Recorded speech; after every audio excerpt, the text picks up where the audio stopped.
je t'emmène dans les coulisses d'un parcours qui sort de l'ordinaire. Axel Niapi, footballeur professionnel, m'a invité à vivre un moment unique avec lui. La finale de la Coupe nationale, avec un enjeu énorme à la clé. Une victoire et son équipe se qualifie directement pour les barrages de l'Europa League. Ce match, c'est peut-être le plus important de sa carrière. Axel, c'est un joueur qui a longtemps enchaîné entre les clubs de N2 et N3, par exemple Istres, Cannes, Grasse, Furiani et j'en passe. Il a toujours vécu du football et cette année, il est officiellement passé professionnel. Et aujourd'hui, il joue une place en Europe. Dans cet épisode, on parle de son parcours, ses doutes, ses galères et surtout de sa détermination. Tu vas voir, c'est une conversation vraie, inspirante et tu ne l'as jamais entendue ailleurs. Avant de lancer l'interview, pense à t'abonner à la chaîne, activer la cloche pour ne rien rater des prochains épisodes et surtout, envoie-moi un petit like. Allez, c'est parti et bienvenue dans West Talk.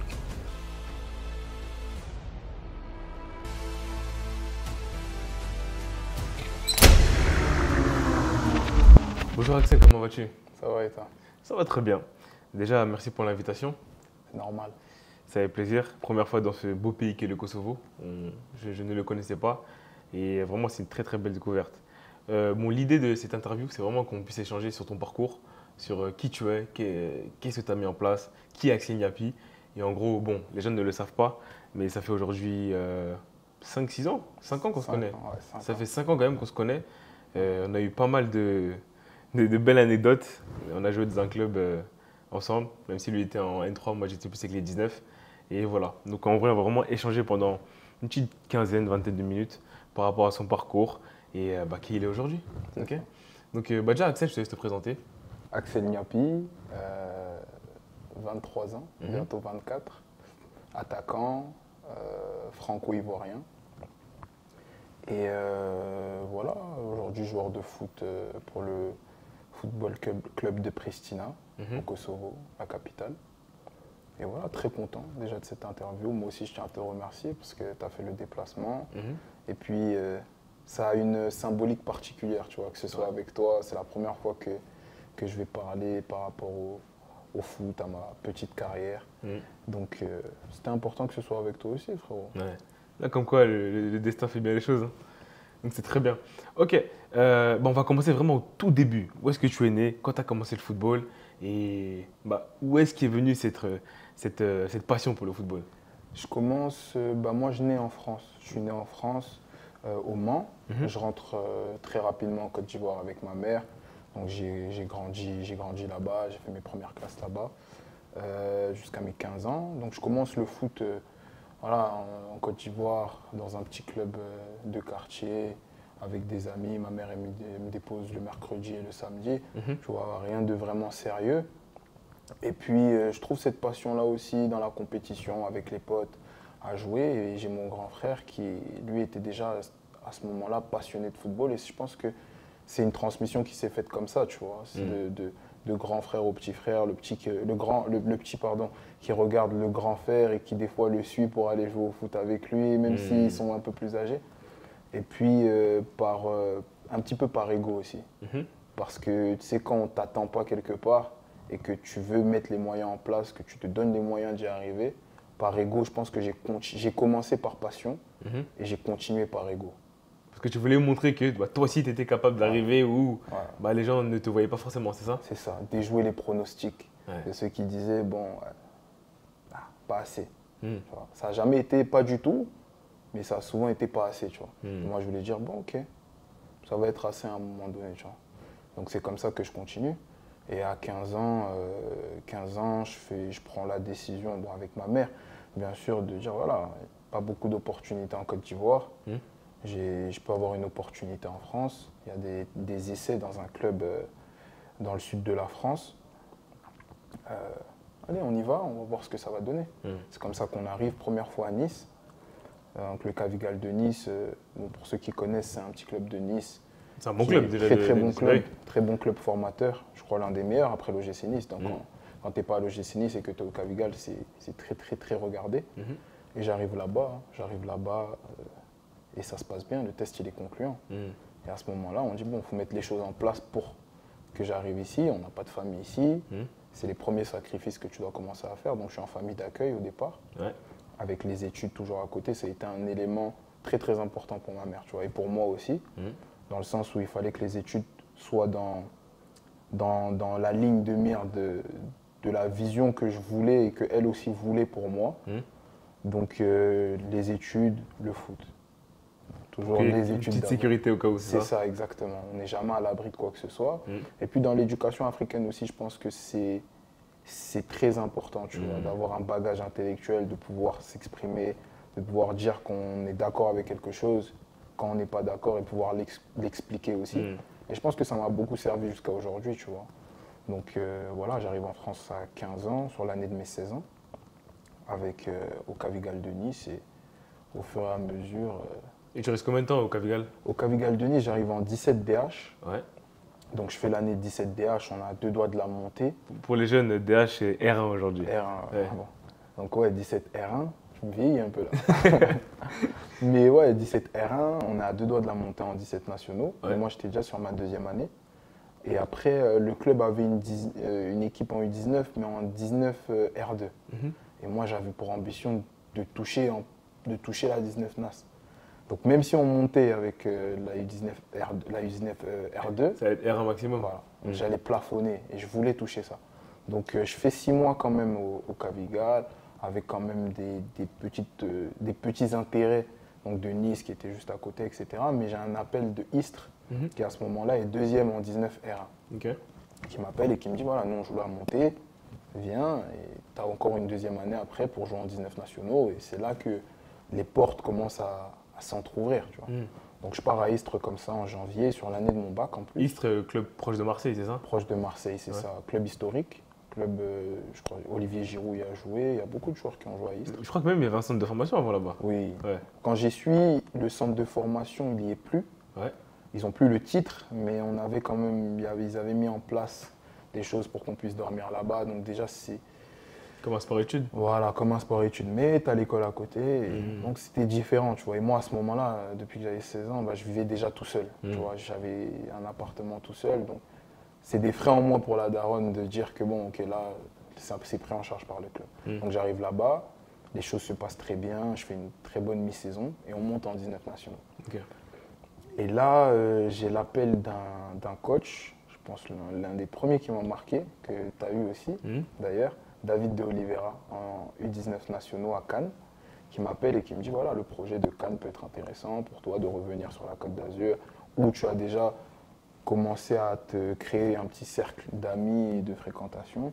Ça peut être intéressant pour toi. J'hésite pas, ni une ni deux, j'y vais. Ok. Je fais une année en 19 nationaux. Et c'est quoi, il avait entendu parler de toi ou bien... Il avait entendu parler de moi, il s'était déjà un peu intéressé. Et après, il m'a dit de venir. Il m'a dit moi, je te veux. Je lui ai dit bon, j'ai quand même Istres, je vais venir parce qu'il faisait des matchs de détection à l'époque. Il m'a dit ouais, mais pas besoin de matchs de détection. Moi, je sais que. Je dis non, moi, je viens pour moi-même, pour voir avec qui je vais jouer, pour pouvoir faire un choix parce que je connais pas. Oui. Et j'y vais et bonne accroche. Et toute la saison, c'est l'année Covid, première année Covid. Ça s'est super bien passé. Ok. Une année en 19 NAS. Pauvre en statistiques, je tiens à le préciser, mais riche en Expérience. expérience et même en performance, tu vois. Parce que sur cette année-là, j'ai l'Olympique de Marseille qui m'envoie une lettre, j'ai Montpellier qui avait montré un intérêt, j'avais Nîmes, avec très peu Je de me rappelle, Nîmes, tu m'avais dit quand on était ensemble. Ouais. avec très peu de statistiques, mais Ouais. pas un match sur le banc. Très très important pour l'équipe. Et je me souviens quand je marque mon premier but, tu pouvais penser que c'était le but de la montée ou le but du maintien, pas du tout. C'était juste Tout le monde était content, etc. tout le stade, tout le monde. Mais ça se voyait que le coach il t'aimait bien. Parce que Ouais. quand tu passais des fois voir nos séances, ça se voyait qu'il y avait un lien entre vous deux, tu vois. Jusqu'à aujourd'hui, on échange souvent. Quand j'ai l'occasion de lui envoyer un message, j'hésite pas. On s'est retrouvés un petit peu plus tard dans l'histoire, on le verra, à Grasse. Quand il a pris la réserve, moi j'étais avec l'équipe première, mais on s'est retrouvés là-bas aussi. Et franchement, top mec. Top mec, tu vois, il y a très peu de gens qui, humainement, t'apportent autant qu'ils peuvent t'apporter sur le plan sportif. Et ce monsieur-là, il m'a beaucoup apporté, tu vois, il m'a montré beaucoup de choses. D'un point de vue humain, en tout cas, franchement, c'est quelqu'un qui est resté, tu vois. Il y a Qui t'a fait quelques coachs évoluer, comme quoi. ça, Ouais. tu vois, quelques coachs qui te marquent et tu te dis, bon, ce gars-là, franchement, top. Et voilà, donc on a eu une très très bonne relation. Donc c'est ça, hein, je fais l'année en U19 nationaux. Et après l'année en U19 nationaux, je pars en essai en Hollande. Je pars en Hollande à Villeneuve à Ok. l'époque. C'est un agent qui m'avait vu jouer, qui était venu sur toute la saison U19 nationaux, qui vient me voir. Première approche d'un agent, tu vois, dans ma vie. Donc moi, tout de suite, un agent, enfin, moi, à ce moment-là, ça doit faire quoi, 3 ans que je suis en France, tu vois. Moi, je dis, ah, un agent, en plus, ah, un agent, genre, il avait bien, tu vois, bien sapé et tout. Je dis, ah, ok, il m'explique et ouais, il m'a pas menti, j'y vais, ça se passe super bien. Problème, on arrive au moment de la signature et les indemnités de formation à ce moment-là. Le club ne voulait pas payer. Année Covid, chose que je peux comprendre, les finances ne sont pas portées sur ce point-là. Donc il faut faire un accord avec les différents clubs, chose qui se fait généralement dans le foot. Tu vois. Malheureusement, on n'arrive pas à trouver un accord dans le temps que moi j'ai donné à l'agent parce que je ne voulais pas me retrouver sans rien. On était 2 joueurs des U19 nationaux à avoir l'opportunité de jouer avec l'équipe senior de l'AS Cannes, club mythique aussi. Et c'est peu en réalité, parce que dans le groupe des 19 NAS, nous, on était quoi? On était peut-être 20, 25, tu vois. Et que 2 joueurs, en vrai, c'est très très peu. 2 joueurs. Ouais. On était 2 joueurs à qui ils ont proposé un petit contrat et tout. Et j'avais une date butoir en fait à laquelle je devais signer. Entre-temps, moi je suis en Hollande. Donc le coach, il m'appelle. C'est comment? C'est comment? Et à ce moment-là, lui, il m'appelle en me faisant comprendre très clairement que il y en a 23, 24 derrière toi qui attendent mon coup de fil.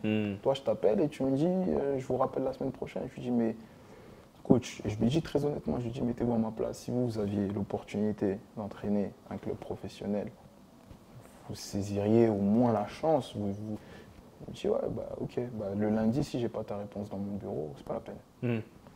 On est le dimanche. Je dis, mais j'appelle l'agent, il me dit, ouais, mais là, le problème, c'est qu'il faut. Je dis, bah écoute, moi, je vais aller signer à Cannes, c'est pas grave. Si ça devait se faire, Dieu l'aurait fait. Si c'est ça mon parcours, bah ce sera celui-là, tu vois. C'est comme ça que je signe à Cannes. Et là, première expérience du monde senior, réellement. Ça va, t'es déjà un petit peu costaud, t'as pas trop, hein? Non, mais tu vois, sérieusement, première expérience du monde senior. Ouais. Et Plus dur, hein? ah, dur. Ouais. Dur mentalement, parce que moi, j'arrive en tant que jeune, tu vois, qui a tout à prouver, qui a tout à faire. Et j'en suis conscient, j'arrive, je travaille, on est logé dans un hôtel, tu vois. J'essaierai de mettre les petites vidéos parce que des fois, je traînais beaucoup avec lui à ce moment-là. C'était une petite chambre comme ça, avec un petit lit, la cuisine juste devant. Non, vraiment, c'est une dinguerie. Parce que, en plus, c'est marrant parce que quand tu vois la petite chambre que tu avais avant et aujourd'hui l'appartement que tu as, tu te dis putain, il y a eu du boulot, il y a eu une vraie évolution et ça fait plaisir, tu vois. Ouais, c'est sûr. Tu vois. Moi, des fois, je suis posé chez moi et je me dis, ah, bon, là, il y a 2 chambres. Maintenant, là, avant, il n'y en avait même pas, tu vois. De ouf. Et ouais, c'est vrai, tu vois. Et pour revenir ouais, à cette première expérience du monde senior, c'est une année où j'arrive et je ne suis pas stressé, tu vois. Je me dis, ok, j'ai le gabarit pour, j'ai confiance en mes qualités. Et en phase de préparation, je suis très bon. Tout le monde s'attend à ce que je joue dès le début du championnat et moi aussi, tu vois. Mais le coach en a décidé autrement. Donc ça fait partie des premiers pas échecs, mais en gros, tu vois, des premières. Les premiers murs, c'est comme ça, voilà, première difficulté, quoi. Première difficulté. Ouais. Donc tranquille, c'est pas grave, je fais mes petites entrées et tout ça. Et quand même quelques trucs humains avec le coach qui font que je me dis, mais il veut pas de moi ici ou quoi. C'est lui qui m'a fait venir, il me dit de venir. Et au final, des petits trucs où des fois je comprenais pas pourquoi il s'adressait à moi de cette façon-là. Et c'était pas de la critique positive, tu vois. C'était souvent pour rabaisser, tu vois. Mais je prenais toujours sur moi. J'ai toujours été droit dans mes baskets, tu vois. Niveau éducation, j'ai jamais répondu, tout ça et tout. Mais c'est vrai que j'ai ma personnalité et que des fois, quand les 2 fils dans ma tête se touchent, ça pouvait faire quelque chose de pas bien. Et à ce moment-là, j'ai l'intérêt de Nîmes qui revient et tout ça pour intégrer l'équipe réserve. Elle joue en quoi l'équipe réserve? Je ne sais plus si c'était N2 ou N3 l'équipe réserve. L'équipe première était en Ligue 2 à l'époque. Je crois que c'est ouais, je crois que c'était ça, c'était Ligue 2, je crois. C'était ça, Ligue 2. Ou peut-être l'année de la descente en nationale, je ne sais plus exactement. Mais à ce moment-là, ils mettent des bâtons dans les roues, tu vois. Ils reçoivent la lettre du club de Nîmes. Mais le coach, genre le directeur sportif, qui a toujours été très très bienveillant avec moi, me dit bah, dans ce genre de cas, nous on informe le coach qui est censé t'informer, mais le coach décide de m'envoyer en réserve à ce moment-là. Je dis mais coach, si j'ai l'opportunité d'aller là-bas, vous avez aussi votre part de responsabilité dans le sens où c'est vous qui m'avez quand même propulsé dans le monde senior. Donc, pourquoi m'envoyer en réserve alors que je devrais plutôt m'entraîner avec vous? Il me dit ouais mais si tu as envie de partir, bah tu pars. Je dis mais c'est pas pour partir maintenant, c'est juste une lettre, hein, c'est un intérêt, ils ne vont pas envoyer de contrat. D'ailleurs c'est paradoxal parce qu'au final il te faisait même pas vraiment jouer, donc Ouais, tu vois. c'est compliqué. Et arrive deuxième année Covid. Donc là Nîmes pose le bilan du centre de formation, donc les conditions même pour y aller commencent à être un peu compliquées. Et j'ai l'appel du RC Grasse, qui eux étaient en N2, donc un niveau au-dessus de Cannes.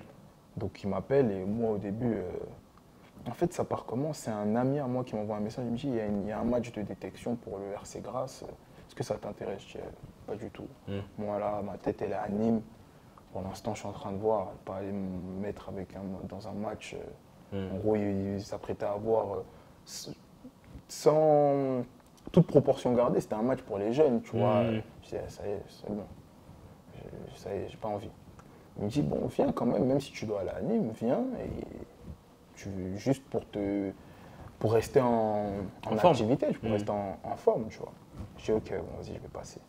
J'y vais, le coach, avant le match, Loïc Chabas, incroyable aussi, et il me dit, tu sais que nous, on t'a repéré déjà depuis un bon bout de temps, t'as pas besoin de faire le match. Hein. Nous, on savait pas que tu voulais partir de Cannes et tout ça, tu vois. Il me dit, bah c'est bon, on te prend. Je dis, ouais, je suis venu avec mes crampons, laisse-moi faire le match. Tu vois. Il me dit, ok, vas-y. Je fais un match, franchement, top. Donc je les vois juste après, ils me disent, ok, nous on te prend. Fini là, parce que la N2 avait repris cette année-là sur 2-3 matchs, et après ça avait été arrêté encore. Donc moi je fais les entraînements un petit peu avec eux sur la fin de saison, et ils me signent pour l'année d'après. Première année en National 2, j'arrive, on est 5 ou 6 attaquants. Ah, dur. Et 6 attaquants, tu avais à l'époque Dame Gay qui est au Mans, qui vient juste de monter en Ligue 2, avec qui on a passé 2 années incroyables. T'avais qui? T'avais Franck Delerue à l'époque, qui a tourné dans le club, tu vois, qui était là depuis 3-4 ans, qui avait vécu monter R1, N3, N3, N2 avec le même coach. T'avais des gros CV, des gros... Mais c'est là que les gens ne se rendent pas compte qu'en fait N2 c'est déjà un gros niveau quand même en France. Parce que tu as des joueurs souvent qui ont fait des centres de formation, d'autres qui n'ont pas forcément fait de centre de formation comme toi, mais qui ont un bon niveau, etc. Donc la N2 c'est vraiment un niveau qui est compétitif. Et la plupart des joueurs vivent du foot en fait à ce niveau en plus. Non, la majorité, c'était ça, la majorité vit du foot. Et je trouve qu'il y a un gap quand même entre la N3 et la N2, parce que la N2 elle est très compétitive, surtout la poule du Sud, où tu as des budgets faramineux. Là, tu regardes que là maintenant, tu vois Cannes avec un budget XXL, des clubs comme Toulon, des clubs comme Fréjus, à cette époque-là, c'était déjà ça, tu vois. Et moi, j'arrive dans ces conditions-là à Grasse, tu vois. Et première partie de saison, je fais aucun match titulaire, mais que des entrées. Et je marque mon premier but en N2, mais je fais des entrées, je suis le premier à rentrer, le coach me fait confiance sur ce point-là, et j'attends mon tour, tu vois, réellement, pour pouvoir performer. Par contre, en réserve, on revient sur David de Oliveira, qui est le coach de la réserve, qui était à l'époque en R2, je crois, qui, tous les lendemains de match, donc nous on jouait le samedi, et le dimanche, je partais avec lui pour grappiller les petites minutes que je pouvais avoir avec lui, toujours rester en forme, et puis stater aussi. Et là-bas, en 11 matchs, je mets 11 buts, c'est-à-dire, en fait, quoi. Ouais, dans ma tête, en fait, je me disais, et c'est une phrase qui m'est restée, c'est qu'à cette époque-là, je disais, les dirigeants, ils ne vont pas venir voir le match de la réserve. Mais quand ils vont ouvrir le journal, il faut qu'il y ait écrit Axel Niapi buteur. Et tous les matchs, il y avait écrit mon nom, tous les matchs. À un moment donné, ça s'est imposé au coach de me faire entrer. Je me souviens de ce match-là, on joue contre Hier. On joue contre Hier et on est mené 1-0 à la mi-temps. Et le coach, j'étais sur le banc avec Dame Gay. Il fait rentrer Dame et Dame marque. Et quand il me fait rentrer, je fais une passe décisive, on gagne 2-1 ce match-là. Et à partir de là, j'ai plus bougé. Le match qui a suivi, à chaque fois? Ouais. Le match qui a suivi, Marignane, je marque. On joue contre l'OM, la réserve de l'OM à l'époque. Dame, il marque triplé, je lui fais 2 passes D, on fait un match incroyable. C'était un peu la doublette après, c'est ça? Ouais. Il a trouvé... Là, c'était ça y est. Et c'est comme ça qu'on finit la saison, on finit très bien la saison. Et je décide de rempiler pour une année de plus, tu vois, parce que je sortais d'une saison complète, mais pas en tant que numéro 1. Mais là, les discussions avec le club me propulsaient à cette place de numéro 1 que je voulais. Enfin, de numéro 1 avec Dame dans une doublette tous les deux, ce qui a très très bien marché sur la fin de saison. Donc je rempile avec eux.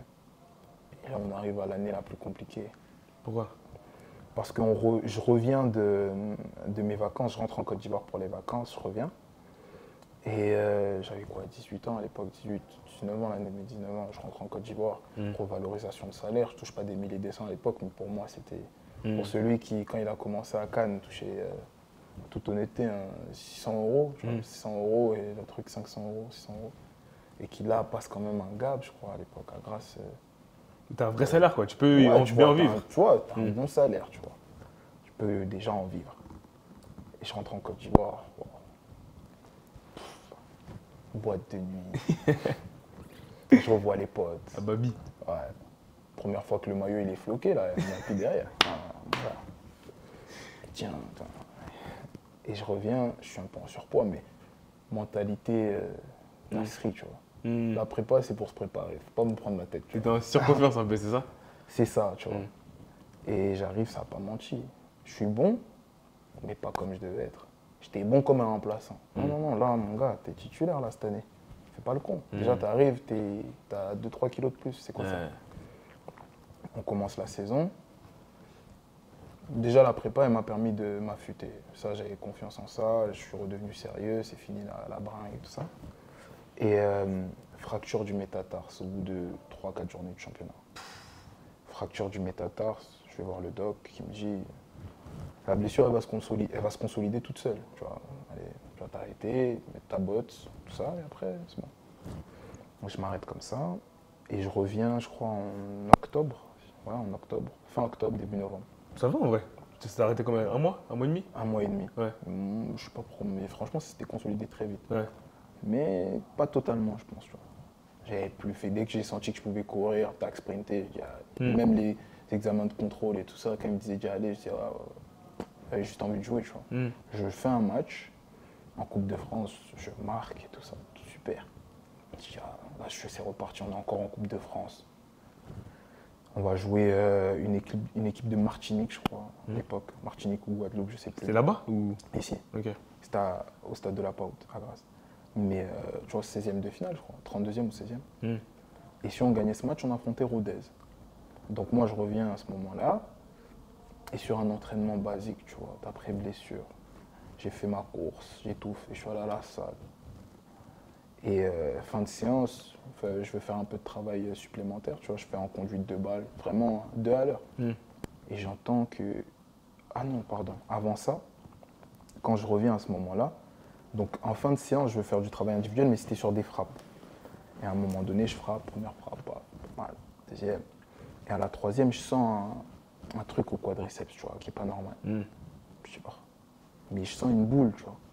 Donc je vais faire des examens et tout ça, on me dit, là, tu as une déchirure du quadriceps. On va mesurer la déchirure.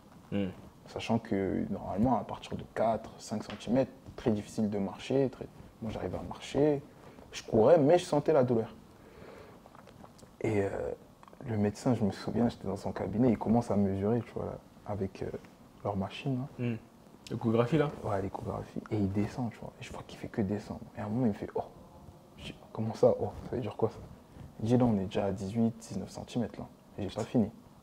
Je dis, mais c'est pas possible là. Il me dit, là, normalement, le quadriceps, il est rompu. Il me dit, mais je sais pas comment tu fais pour marcher. Donc après, c'est vrai qu'il y a des gens qui ont une résistance à la douleur qui est différente, mais 22 cm, je n'avais pas encore vu. Donc on va t'envoyer faire des tests un peu plus poussés et tout ça. Je dis, ok. Frérot, ce moment-là, c'est l'un des plus durs parce que tu vois, tu reviens du métatarse. Là, on te dit ça. Tu rechutes encore. Et je me souviens, une anecdote, j'étais avec un ami à moi, Max, de mon équipe. Et il vient dans le vestiaire, il me dit, Axel, putain, je suis désolé et tout. Je dis, ouais, pourquoi, qu'est-ce qu'il y a et tout. J'avais pas encore eu les résultats des derniers examens. Il me dit, ouais, je viens d'avoir le kiné et tout. Il m'a expliqué un peu et tout ça. Je lui ai dit, t'as expliqué quoi? Il me dit, ouais, il pense que tu as une tumeur dans la cuisse. Réel. Ça s'est passé comme ça dans le vestiaire. Je dis, quoi? Moi, j'appelle le kiné en furie. Je dis, mais t'es fou, quoi? Comment ça? Tu veux que je dise comment ça, ma mère et tout ça? Il me dit, non, Axel, calme-toi et tout. C'est ce que le médecin pense, mais on va faire des examens plus poussés. final, j'ai jamais su. D'autres médecins m'ont dit que c'était sûrement une cicatrice qui, du coup, avait pris de l'ampleur parce que je pouvais courir, donc ça ne devait pas être une déchirure aussi fraîche que ça. Ouais. D'autres disent que peut-être c'est une cicatrice de naissance. Dans tous les cas, j'ai été arrêté jusqu'en décembre. Jusqu'en décembre, arrêté totalement. Et t'avais mal ou tu pouvais un peu courir? En fait, il y a des mouvements que je ne pouvais pas faire sans gêne et sans peine. Et le problème, c'est qu'avec la longueur de la déchirure, si je forçais dessus, ça pouvait péter. Ça pouvait péter le muscle. Et à ce moment-là, plus de football, tu vois. Donc j'étais obligé d'être arrêté. Je reviens le 26 décembre. On joue contre la Tamponnaise, justement l'équipe martiniquaise guadeloupéenne, début janvier. Premier entraînement, je termine, j'avais fini la course, tout ça. Je pars en slalom, je fais 5 minutes à 2 à l'heure. Et c'est à ce moment-là justement que je me répète le métatarse. Fracture cette fois. Putain. La première fois c'était une fissure, cette fois fracture. Fin de saison. Fracture, pas fin de saison parce que je dois me faire opérer, mais ouais, dans les pronostics fin de saison. Tu vois, dans les pronostics, le temps de la réatteler, fin de saison. Et à partir de là, je dis mais c'est pas possible là, il m'arrive quoi? Je me souviens le 26 décembre, je me blesse, j'étais effondré. Le coach il vient me voir, il me dit t'inquiète, on est là pour toi et tout ça. Le 28, je prends un avion, je rentre en Côte d'Ivoire, je dis j'ai besoin de voir ma mère. Psychologiquement, c'était non, chaud? En fait, je pouvais plus. Ouais.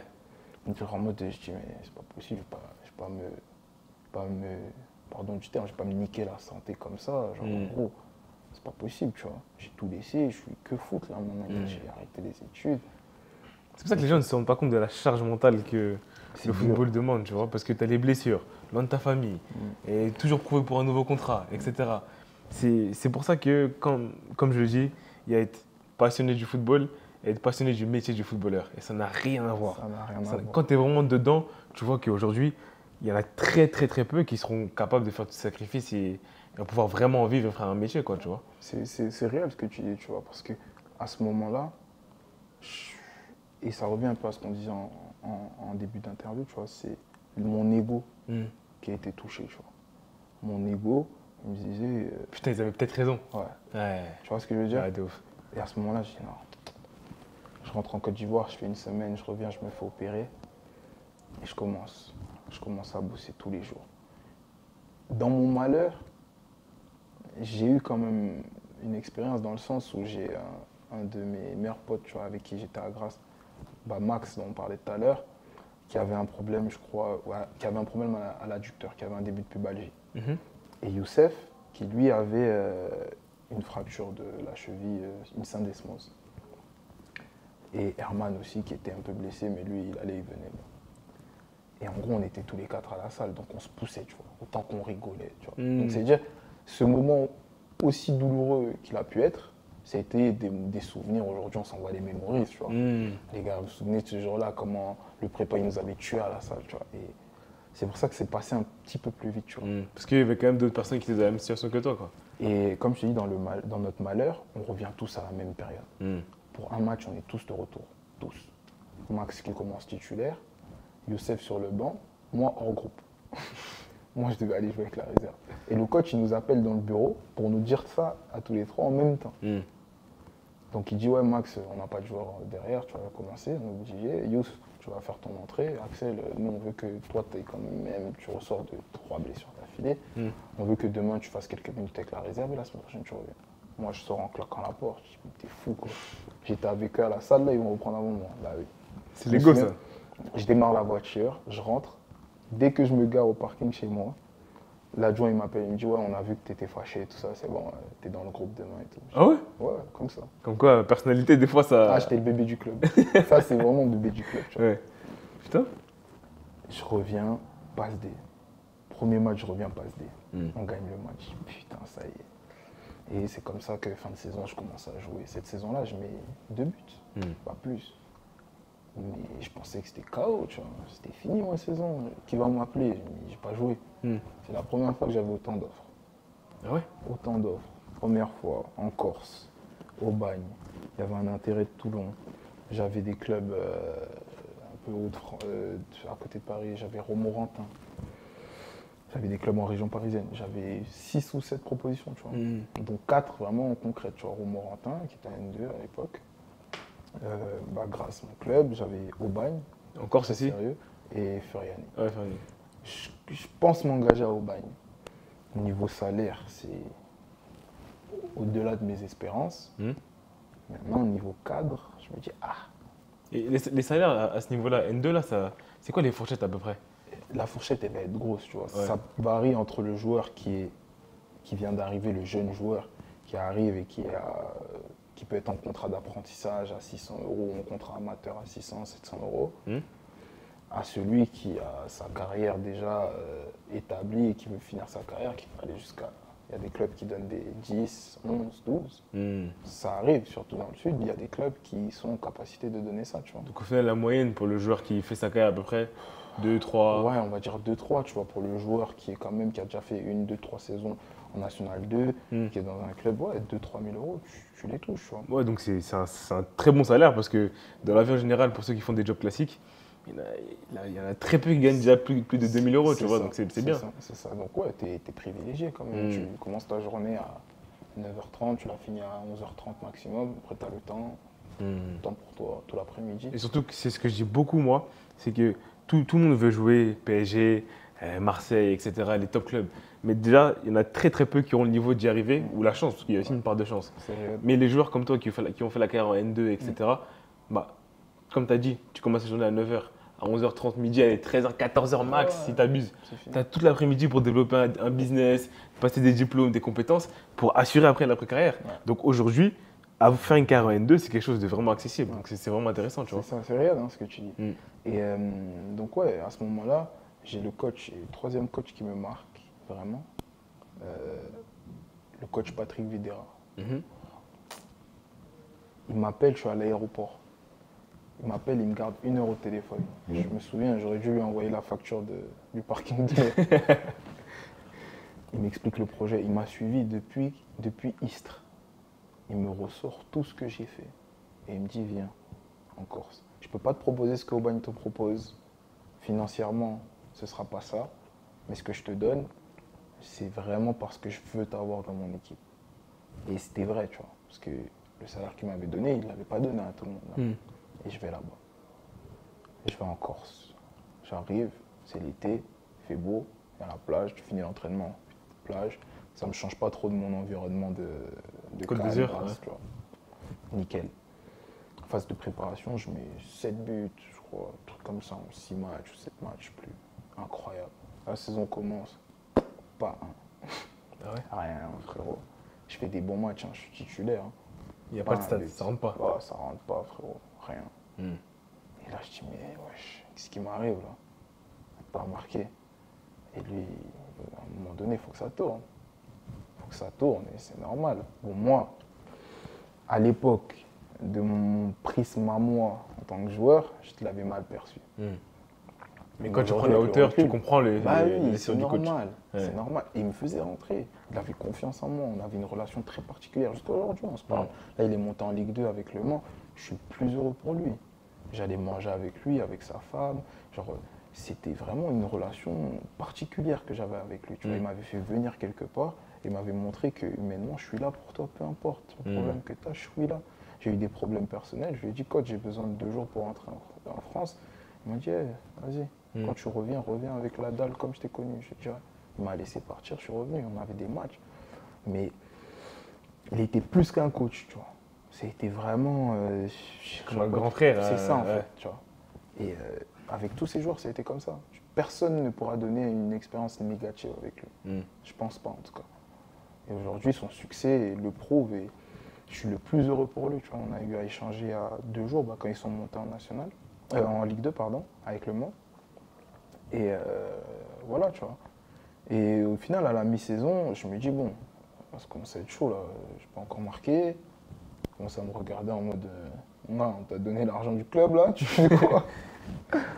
C'est ça aussi, parce que les gens ne se rendent pas compte, mais quand on commence à donner des bons salaires, après ils veulent un retour sur investissement. On paye, mon gars, mais il faut que tu assumes maintenant, assume dans le statut qu'on t'a donné. Et c'est comme partout, ça, tu vois, comme partout dans le business. Aujourd'hui, tu prends quelqu'un, tu le payes. tu t'attends à un service minimum. Exactement. Moi, je faisais pas le service. Je faisais le service minimum parce que je jouais, je faisais des bons matchs. Mais non, t'as pris pour marquer, t'as pris pour Golas, mon gars. Un match, je suis hors groupe. Et là, première fois, hors groupe, je dis ah, c'est pas bon. Et moi, directement, dès que les gens ils s'en rendent compte, il y a le Racing Besançon qui m'appelle. Pourquoi t'es blessé? Je dis non. Ok, bah nous on te veut. Je dis quoi? Ah ouais? Et c'était dans un moment de faiblesse. J'aurais pas dû aller. J'aurais dû rester avec mon coach que je connaissais, que je maîtrisais. Il a pas mal pris? La première fois que je lui ai dit coach, je veux partir, il m'a dit hors de question, personne ne va te laisser partir. La deuxième fois, il passait ses diplômes. Donc une semaine dans le mois, il était à Clairefontaine. Et moi, je pars quand il est à Clairefontaine. Mais oh, le footballeur est ingrat. Le footballeur est ingrat. Non, je t'explique. En fait, il n'allait pas me laisser partir. Mais j'avais pas signé de contrat fédéral, donc je pouvais me libérer de mon contrat. Okay. Et lui, il était à Clairefontaine, je lui laisse un message. Je dis coach, j'en peux plus là, faut que je rentre et tout. Même, faut que je rentre en France. C'est trop anxiogène là, ça y est, j'en peux plus. J'avais acheté une voiture, je mets toutes mes affaires dans la voiture, paf. Je donne des clés à un pote à moi, je dis elle donne à la propriétaire et tout quand il revient. Je fous ma voiture dans le bateau. Le lendemain, j'étais là, je dis je trace. Et j'arrive au Racing comme ça. J'arrive au Racing et ça commence très bien. Hein. Premier match, je rentre à la 45e, je marque. Tu vois. Je dis, oh putain, j'ai bien fait en fait. Là, ça y est, j'ai retrouvé le chemin du but, je marque un beau but de la tête, paf, but, je dis, oh, incroyable. Et c'était quoi? C'était N3 là-bas? N2. N2. Non, on était dans la même poule. Okay. On était dans la même poule que Furiani à l'époque. En plus. Donc on va les jouer là, quelques semaines après, on les joue. Mais pas d'animosité avec mon coach, tu vois. Je sentais que ça l'avait un petit peu blessé, mais il ne me l'a jamais montré. Il m'a jamais fait sentir que je lui avais fait un coup dans le dos. Il m'a juste fait sentir que... En vrai, tu l'as prévenu quand même un petit peu, tu lui as dit. Ouais. En fait, il m'a fait sentir que, vu que j'étais pas bien, lui, il n'était pas bien. Donc, c'était mieux que je fasse ce qui était bon pour moi, tu vois. Après, il a un groupe à gérer, tu vois. Et du coup, je suis au Racing. Ça se passe bien. Je suis bon, les premiers matchs, ça va. En mars, je perds ma grand-mère. Et ça me met un choc, tu vois. Donc moi, je dois rentrer pour les obsèques. Côte d'Ivoire? Ouais. Les présidents me donnent l'accord. Sur une semaine où on n'a pas match, bien sûr, je m'organise pour que le coach il me dise non, niet. Il dit non? Ouais, il dit niet. Il me dit ouais, les présidents ne sont pas trop d'accord et tout. Je dis mais les présidents ils m'ont donné un accord, tu vois. Donc les présidents ils me disent bah, pars. Je dis ouais, de toute façon, ma mère elle est pas bien, il faut que je rentre pour être à côté d'elle et tout. Je rentre. Je rate pas de match. Quand je reviens, à la cave. Ah, ils m'envoient à la cave direct. C'est chaud quand même. Les supporters à ce moment-là. Ouais.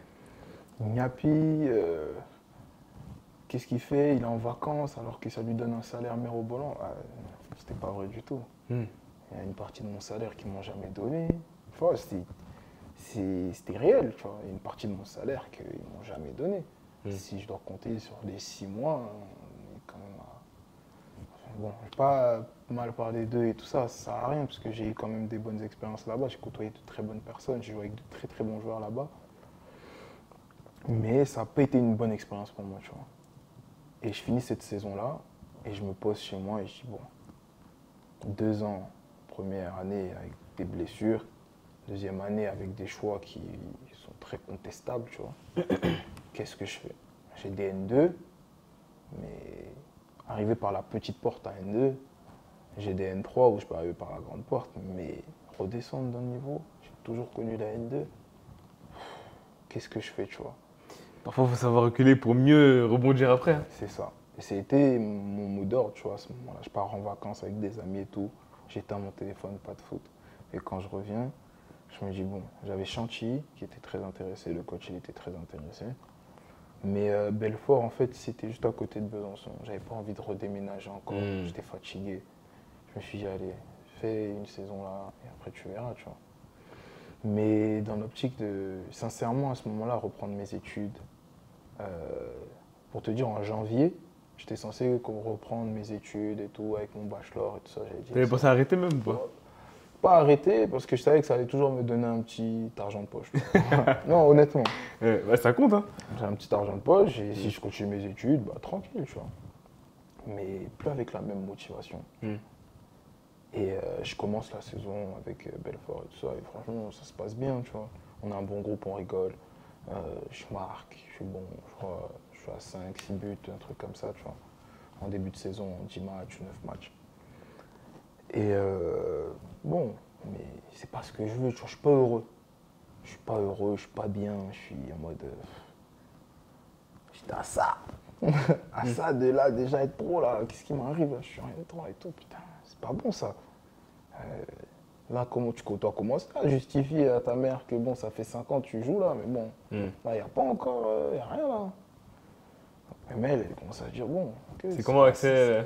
Mais ce qui est bien avec elle, c'est qu'elle ne m'a jamais mis de pression. Tu vois. Elle m'a toujours dit si c'est pas ça, ce sera autre chose, tranquille, t'es un garçon intelligent, fais. Mais à un moment donné, ce sera aussi mon rôle de te dire stop. Maintenant, on rebascule comme. Quand tu avais 15 ans et que tu es arrivé, études après foot. Là, pour l'instant, c'est foot et après études. Mais là, on va rebasculer. Et on arrive en novembre, frérot, à Belfort, et je reçois un appel, genre, du 4e et dernier coach qui m'a marqué dans ma vie, et Jean-Michel Cavalli. Et en fait, il m'appelle et il me dit, moi, je te suis depuis un moment et je comprends rien à ton transfert market. Il me parle comme ça. Il me dit, je comprends rien. Tu as commencé à jouer à N2, tu avais 17 ans. Qu'est-ce qui se passe? Moi, je te suis. Il me dit, écoute, moi, là, je suis au Kosovo, dans le meilleur club du pays. Déjà, quand il me dit Kosovo, je dis, oh. C'est où ça? Non, c'est vrai. Bah oui. Et je dis, c'est où ça? Mais il n'y a pas la guerre là-bas. Il me dit, écoute, on est en novembre, on va t'envoyer un billet d'avion, viens 2-3 jours. Pour voir. Tu vois, si ça, tu vois que ça te convient, il savait déjà que ça allait me convenir. Après, on discute. Et je dis, ok, je pars, je viens. Je viens avec mon cousin. J'arrive et tout, et je vois le professionnalisme, tu vois. Je côtoie ça. Moi, je n'étais pas au courant des Coupes d'Europe et tout ça. Je me en mode, bon, allez, combien ils vont me donner? Est-ce que je peux me débrouiller avec ça? Est-ce que, bon, tranquille. Quand j'arrive, on s'assoit au restaurant, comme on est assis tous les deux, et il m'explique des trucs. Et je me dis, mais je ne saurais même pas te... En fait, tu sais, des fois, tu vis des conversations que tu ne peux pas expliquer, mais que tu as vécu et tu as juste tiré des enseignements de cette conversation. Je ne pourrais pas te dire ce qu'il m'a dit, mais je pourrais te dire ce que ça m'a fait quand il me l'a dit, tu comprends? Ouais, en gros, la discussion t'a apporté, donc tu ne pourrais pas ressortir exactement, mais tu sais qu'au final, ça a, entre guillemets, changé un peu ton parcours, quoi. J'ai vécu la conversation tellement intensément qu'il me disait, t'as vu là, on va jouer, moi, voilà mon projet. On va jouer l'Europe l'année prochaine. Tu vas jouer l'Europe l'année prochaine en signant ici. Les portes elles vont s'ouvrir pour toi. Tu viens dans un club professionnel, tu vas signer ton premier contrat professionnel. Tu le mérites depuis un moment, tu ne l'as pas eu. Pour la petite anecdote, j'avais joué contre... Son fils est directeur sportif d'Ajaccio et moi j'avais eu à jouer contre Ajaccio. Et le coach Patrick Videra, il rentre en ligne de mire dans le sens où, avant de m'appeler moi, il appelle le coach Patrick Videra et qui lui dit « J'ai 100% confiance en lui. Je ne sais pas si quand tu vas le prendre, ça va le faire là-bas, mais si tu cherches un joueur avec des qualités humaines et sportives, c'est lui qu'il te faut. 6h22 les gars. C'est lui qu'il te faut, tu vois. » Il me dit ça. Je dis « Ah ouais. » Bon. Et quand il m'explique ça, je dis « Le coach Patrick, ça fait longtemps que je ne l'ai pas eu et tout. Comment il intervient encore là, à distance ?» C'est là, tu vois, où on dit plus qu'un coach, c'était vraiment... C'était humainement quelqu'un. Et c'est quelqu'un d'humainement incroyable. Et bon, je fais un essai de 3 jours et tout ça. Au bout du premier entraînement, il me dit c'est bon. Il me dit ouais, prends du plaisir, joue avec les autres, qui t'apprécient et tout ça. Et j'arrive et je rentre d'abord. Ça prend un petit peu de temps contractuellement. Il fallait que je me libère d'un contrat fédéral. À Belfort, c'était très compliqué. C'est pas facile. Pas facile. Mais... Du coup, il paye des indemnités à Belfort ou pas? Ouais, mais sauf si je me libérais d'un commun accord, tu vois, que je faisais une rupture conventionnelle avec le club.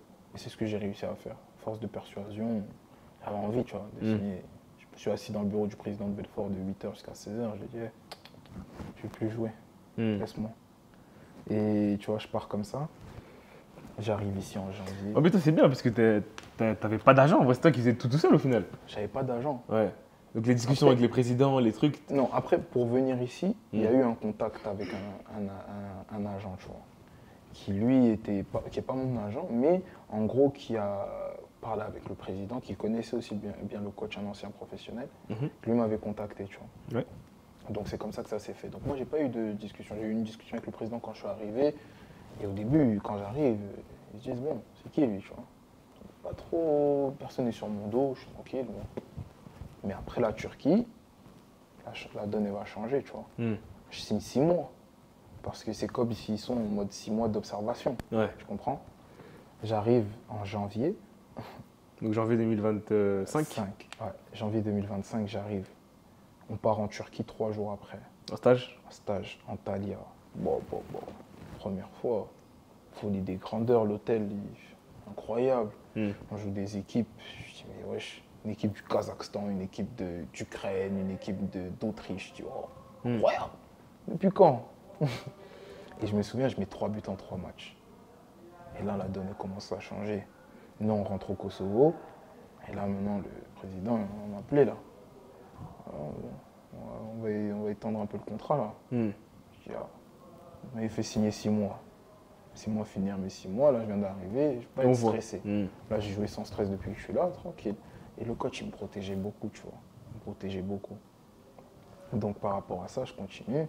Deuxième match, on joue un premier match. Deuxième match, je marque mon premier but. Mais quand je te dis que les étoiles elles étaient alignées pour moi, c'était incroyable. C'était incroyable. Je marque et je suis performant, tu vois. Je fais des matchs, je suis terrible. Sauf que, arrivé à un moment, on manque de résultats.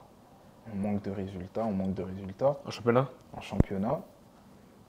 Et la réalité du monde professionnel, c'est que ça ne pardonne pas. Donc le coach décide d'un commun accord avec le club de partir. Nouveau coach. Nouvelle façon de travailler. Et il faut s'adapter à ça. Ouais. Il faut s'adapter à ça. Donc le nouveau coach arrive. Le lendemain du départ du nouveau coach, moi je suis surpris. Je dis putain, mais c'est comme ça que ça se passe en vrai. Là, le coach, ils ont annoncé hier. Moi, je l'ai vu sur Facebook, tu vois, sur Instagram. Rupture du contrat du coach. Je l'appelle, je dis mais coach, je dis ouais, Axel, le lendemain, nouveau coach. Ouais, c'était déjà pour parler, je pense. Tu vois. Dû au mauvais résultat. Et 2 jours après, on a une demi-finale à jouer, une demi-finale de coupe, avec un nouveau coach qui a 2 entraînements pour aller jouer une demi-finale contre le premier du championnat, à ce moment-là. Mais il arrive, il n'a pas l'intention de tout changer, tu vois. C'est-à-dire, je joue. Je sors un peu plus vite qu'avant, mais je joue, tu vois. Et ça va, je performe. Même si j'ai eu une période de trou, je performe jusqu'à marquer, etc. Et je pense qu'on a à peu près fait un peu le tour jusqu'à aujourd'hui, veille de finale. Et cette finale-là, elle a une saveur particulière, je pense, parce que si on reprend toute l'histoire, même si on ne peut pas rentrer dans tous les détails, c'est le parcours d'un mec qui s'est battu pour ce qu'il voulait, tu vois. C'est comme ça que je me définirais en gros. J'ai fait beaucoup de sacrifices plus jeune. Étant moins talentueux que les autres, j'ai pallié avec le travail. Le fait de travailler, mais surtout être prêt à faire des choses que d'autres n'auraient pas fait. Tu vois. Vivre tout seul à partir de 15-16 ans, c'est pas facile. Être loin de sa famille, c'est pas tout le temps évident, tu vois. Même beaucoup de choses, fallait prendre sur soi. Quand on parle de l'expérience à Cannes en National 3, fallait prendre sur soi. Fallait pas abandonner avec les blessures. Mais en gros, à chaque fois, mon ego, tu vois. Ça a toujours été le maître mot de ce que je faisais, tu vois. On m'a jamais mis là, je me suis jamais mis là non plus, mais genre en mode, je me suis jamais mis en bas.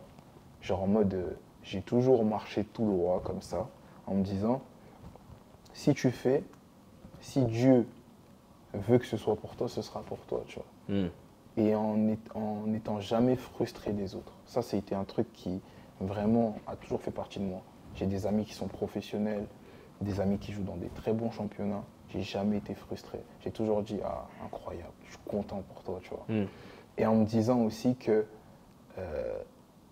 genre, en gros, mon expérience m'a permis de comprendre que chacun a son parcours. Celui que moi je vis en ce moment est un autre parcours, mais c'est un beau parcours. Et que si ton parcours, il est peut-être comme ça, arrivé à un moment, il y aura un croisement, tu vois. Il y aura forcément un virage où tout moment, tu peux dévier à un moment et te remettre, tu vois, dans le truc. Et aujourd'hui, on y est. Demain, en gagnant la finale, on peut faire les barrages d'Europa League. Ouais, et derrière, ça ouvre beaucoup plus d'opportunités. Donc, Tu vois. qui dit barrage d'Europa League, c'est que tu commences à te taper dans l'œil des clubs en Turquie, des clubs potentiellement en Autriche, en Allemagne, etc. Donc, ça peut être pas mal. C'est ça, c'est réel. Et là, c'est ça, en fait. On est à ce petit virage-là. Et là, je suis dans la voiture comme ça. Et demain, à la 90e minute, je pourrais te dire si j'ai tourné un peu comme ça. Tu vois. Mais je suis très heureux, frérot. Je sais pas comment te décrire ça. Ma mère, elle est heureuse aujourd'hui parce qu'elle voit la lumière un peu, tu vois. On a beaucoup galéré. Elle m'a toujours supporté, toujours. Et aujourd'hui, c'est une fierté de me dire que je suis en train d'y arriver. Pas j'y suis arrivé, pas je vais y arriver demain en gagnant une finale. Non, non, non. Je suis en train d'y arriver. Genre là, je sais que demain, si je gagne, ça aura des répercussions positives sur moi. Je crache pas sur mes victoires quand j'étais en National 2. Mais la victoire de demain, je vais C'est être pas un pareil. peu plus la célébrer que les autres, tu vois. Et voilà, quoi. Enfin, on a fait un petit peu le tour de... Ah, c'est très bien, c'est très bien. ça. Bah, c'est bon, là, on a eu à peu près tout ton parcours. Donc, vraiment, du Axel qui est né en France, qui est reparti en Côte d'Ivoire, qui a grandi là-bas jusqu'à 15 ans, qui est revenu à Nice et qui est aujourd'hui footballeur professionnel à Pristina, comment on dit Pristina. Pristina, désolé, au Kosovo. C'est compliqué à dire, mais ça va. Donc, maintenant, j'aimerais savoir, est-ce que tu te rappelles de notre première rencontre? Ouais. Je me souviens quand même, toi aussi. C'était il y a 5 ans. Ouais. J'ai mon cousin qui m'appelle et qui me dit ouais, j'ai un bon petit à moi et tout sur Paris. Toi, tu as encore une bonne relation avec le coach des U19. Non, c'est tout ça. Est-ce que tu penses qu'il peut venir faire un essai et tout ça? Je dis bah écoute, il n'y a pas de souci, envoie-moi son CV et moi je vais l'appeler. Je lui demande d'abord si tu le connais bien, comment il est, etc. Tu vois. Et il me connaît bien, tu vois, mon cousin. Donc il me dit directement non, c'est un gars, il est carré. Quand je te dis il est comme ça, il est comme ça. Et tu vois, il m'a pas menti. Aujourd'hui, on a toujours cette relation-là, c'est par rapport à ça aussi, tu vois. Et du coup, c'est comme ça que ça se fait. C'est comme ça que j'appelle le coach. Lui, il est tout de suite intéressé et tu arrives directement à Cannes comme ça. Ouais, exactement. Et, mais juste avant ça, la première rencontre, c'était. On a fait un petit match de quartier à Créteil. Tu te rappelles ou pas? C'est ça. C'est vrai. On avait fait un match de quartier là. C'est vrai, c'est vrai, après le Covid où il était grave des matchs de quartier à C'est Créteil. vrai, c'est vrai. On avait fait ce match-là. Et après, justement, tu as pu contacter David, etc. pour que j'aille là-bas. C'est vrai. Et après, je fais l'essai C'est vrai. à Cannes. Ça avait duré, je crois, 2 semaines, 15 jours, quelque chose comme ça. J'ai fait, je crois, une semaine à l'hôtel, après une semaine chez toi. Ouais. Et voilà, ça s'est bien passé au final, tu vois. Ouais. Dieu merci. Ok. Est-ce que à ce moment-là, tu imaginais qu'un jour, on allait potentiellement se retrouver ici au Kosovo? Non. C'est impossible en vrai. Je pensais pas à ça. Par Ouais. contre, je savais, et c'est pas, tu sais, souvent ça c'est le genre de truc qu'on dit quand quelqu'un a réussi dans ce qu'il aime, ou je savais que, non, moi je savais pertinemment que peu importe ce dans quoi tu allais te lancer, parce qu'à ce moment-là je savais pas que ça allait être dans ça, mais ce que je peux te dire c'est que quand j'ai vu que tu t'étais lancé dedans, je savais que tu allais réussir à le faire. Par ton abnégation d'abord, mais surtout par expérience et parce que tu ne parles pas de quelque chose que tu ne connais pas. C'est ça. Tu vois ce que je veux dire? Il y a des gens qui parlent de choses qu'ils ne connaissent pas ou qu'ils ont juste vu dans des livres, ou tu vois, des trucs qu'ils ont étudiés. Là, tu parles de vécu, quelque chose que tu as vécu. En 19 mois, ça a été une année aussi compliquée pour toi. Ouais. Donc tu l'as vécu avec des proches à toi que tu côtoies depuis que vous êtes jeunes, tu vois, qui ont eu des parcours différents du tien. Tu t'es servi de tout ça et c'est le meilleur mélange pour exceller dans le domaine dans lequel tu es aujourd'hui. Exactement. J'étais persuadé que ça allait fonctionner, tu vois. Et après pour l'interview, quand j'ai signé ici, je te dis directement, si je dois parler à quelqu'un, viens, on s'assoit. Ouais, de ouf. Ah, j'étais trop content. Ouais, ça sent Mais pas. je me rappelle très bien. Au moment où je m'appelle, c'était au moment où je passais mon diplôme de coach. Il devait être 15h, quelque chose comme ça, 17h. J'arrive à la salle. Ouais, ça c'est comment? Je signais là, je signais pro. Je fais où? C'est trop bien. Au Kosovo. Je fais qu'est-ce que tu me racontes là? Je te jure, quand tu vas du Kosovo, je dis, mais où il est parti se perdre encore lui, tu vois? Tout le monde. Ouais. Mais maintenant, tu es venu, c'est comment? Mais maintenant que je vois, je suis choqué, tu vois. Et c'est bien. Comme ça, moi, on va mettre la lumière sur une partie de l'Europe qui est un peu sombre au final, tu vois. Quand tu dis Kosovo, je te garantis que 80% des personnes ne vont pas savoir vraiment le situer sur la carte, tu vois. Mais au final, c'est bien parce qu'on peut montrer que aujourd'hui, être footballeur professionnel, c'est pas que la Ligue 1, c'est pas que l'Angleterre, c'est pas que la Belgique. Aujourd'hui, il y a le monde entier, tu vois, et tu peux vraiment bien gagner de ça. Ouais. Et ça, c'est super. Ouais. Maintenant, j'aimerais savoir, toi, à quoi ça ressemble une semaine typique chez toi ici au Kosovo? Une semaine typique, bah écoute, on va commencer la semaine au lundi. Donc le lundi, généralement ça dépend si on a eu match le dimanche ou le samedi, mais on va faire une semaine classique. Comme ça, le lundi, on a entraînement le matin. Ouais. Donc on va avoir rendez-vous à 10h à peu près, 10h. On va commencer vers 11h. Donc généralement, l'entraînement va durer un petit peu, on va rester jusqu'à 13h. Ça dépend si on analyse le match du week-end précédent le lundi. Mais sinon, tu arrives à 10h, tu sais que tu es rentré chez toi pour 13h, 13h30, tu vois. Ok. Vous mangez chez vous au stade, du coup? Non, on mange chez nous. Ok. Là, en ce moment, on est sur le président et la fédération sont sur la construction de notre campus. On ira voir vendredi. On ira voir avec un restaurant, avec des chambres à coucher. Ça va c'est être bien incroyable. ça. Ouais. Ça va être vraiment incroyable. Normalement, il doit être délivré pour la saison prochaine. Mais là, pour l'instant, non, on mange chez nous, tu vois. Ok. Donc voilà, l'après-midi, on a les kinés du club, mais moi j'ai un kiné perso et tout qui est super bon ici.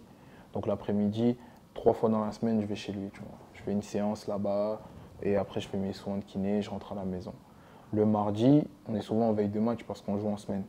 Donc le mardi, on vient à l'hôtel. En mise au vert. Pour préparer le match, on a la séance le matin. Dès qu'on finit l'entraînement, on va directement venir à l'hôtel. Donc là, on mange tous ensemble le midi, le soir. On a analyse vidéo. Le mercredi, on part pour le match. Si c'est à domicile ou à l'extérieur, on est quand même à l'hôtel. Tu vois. Ok. Le mercredi, généralement, match. Donc le jeudi, on est sur un jour plus un après le match. Donc généralement, on revient à l'hôtel. Tu vois, Le jeudi? Ouais, le jeudi. Après le match? Ouais. Ah ouais, c'est rare ça. Enfin, on vient pas dormir, tu vois, on vient juste pour les soins. Donc il y a une salle de massage, Ah ok. il y a la piscine. Comme il n'y a pas encore le complexe, etc. Voilà, Ouais. tu vois, on a la piscine, il y a le sauna, tu vois, tu es vraiment sur une journée récup. Donc le vendredi, tu vas avoir ton entraînement et le samedi, généralement, tu as match. Donc le vendredi, après l'entraînement, tu reviens à l'hôtel en mise au vert. Tu as le match le samedi, ça dépend. Généralement, quand on va jouer le mercredi, il y a eu des fois où on jouait mercredi, samedi, mais généralement, on peut jouer le dimanche, tu vois. Donc si c'est le dimanche, bon, on s'entraîne le vendredi, on rentre chez nous. Le samedi, on s'entraîne, on vient à l'hôtel en mise au vert.